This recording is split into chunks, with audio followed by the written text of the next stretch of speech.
seller's advantage. Did you know you can stream Eyewitness News on your TV anytime? Just search for ABC7 Los Angeles and download our TV streaming channel to stream the news you need 24/7. Presented by the Good Feed Store, America's arch support experts. Now, Southern California's news leader, ABC7 Eyewitness News. Right now at 11, a city of resilience. 2 months after the devastating Palisades and Eaton fires, we are marking a milestone in the recovery. The blowback from the Trump administration's on-again, off-again tariffs with Mexico and Canada.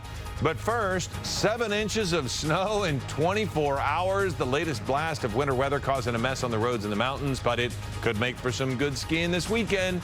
Good morning. This is Eyewitness News at 11 a.m. We're live on ABC7, Hulu, and wherever you stream. I'm Philip Palmer. Giovanna is on assignment. Let's get a live look at Snow Summit. Look at the people. We do have some folks already up there, skiers and snowboarders at Big Bear Mountain Resort, getting an early start to the weekend.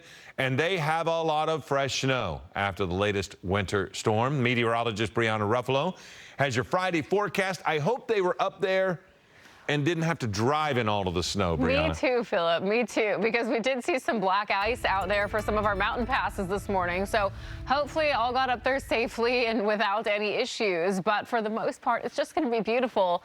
This should really just make you want to get up to the mountains immediately. I mean, how gorgeous is this? This is the Angeles National Forest. A lot of fresh snow out there as we overlook from our Palmdale camera. And it's really just going to be beautiful to head up now because mostly we're not seeing much. There still could be a couple spotty showers for the mountains this afternoon. But yeah, Saturday, Sunday, awesome to get up there and go skiing if you can and take advantage of the late season snow. We have mostly clear skies, Burbank right now, but it's cool outside. So you're still going to want to keep the sweaters with you throughout the day today. It's just going to be slightly warmer than yesterday. Live Mega Doppler 7000 not showing a whole lot left right now, but we could see some spotty showers, especially in some of these areas as we get into a little later today. They should not cause too many impacts though.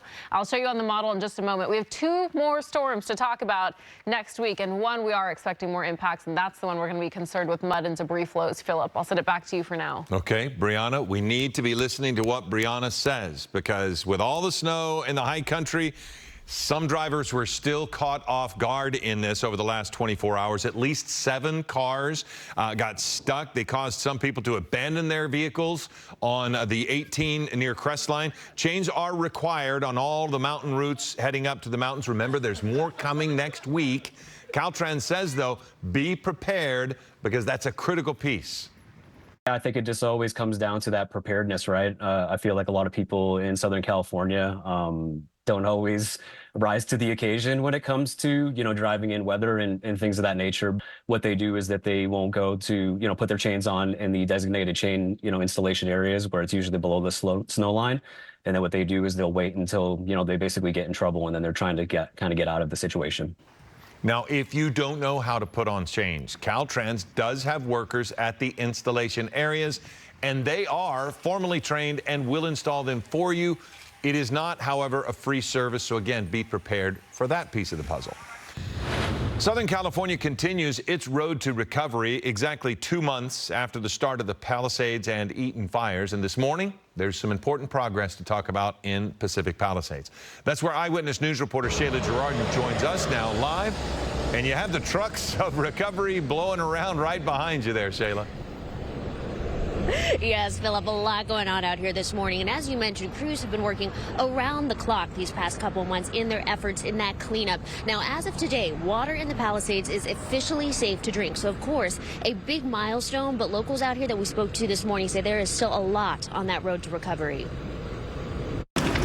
2 months after the devastating wildfires, cleanup efforts continue.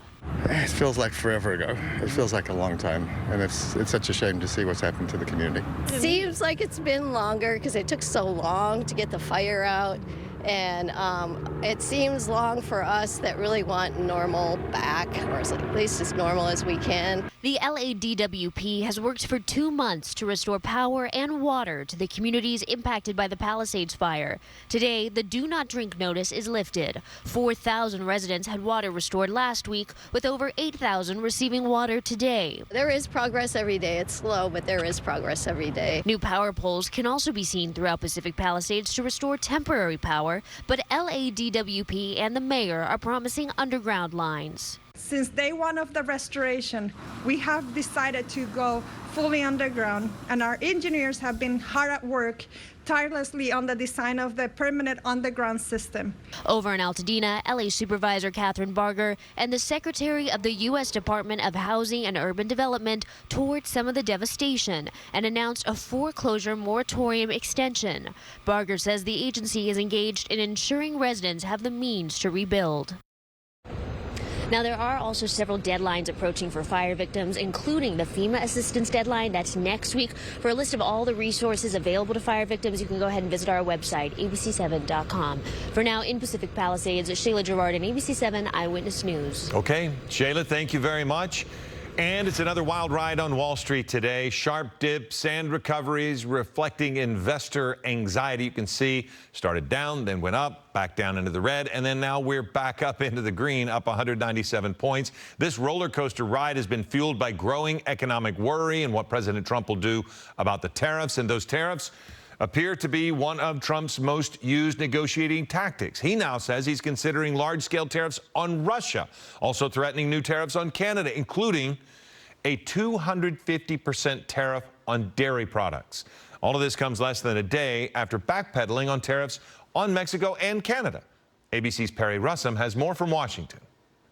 President Trump says there could be even more volatility as he imposes tariffs on other countries. There'll always be some modifications. I mean, if you have a wall in front of you, sometimes you have to go around the wall instead of through it. Trump in the Oval Office yesterday says his short-term deal to give Mexico and Canada a one-month break on tariffs has nothing to do with the stock market, even as his chaotic tariff rollout caused the stock market to tumble yesterday with the Dow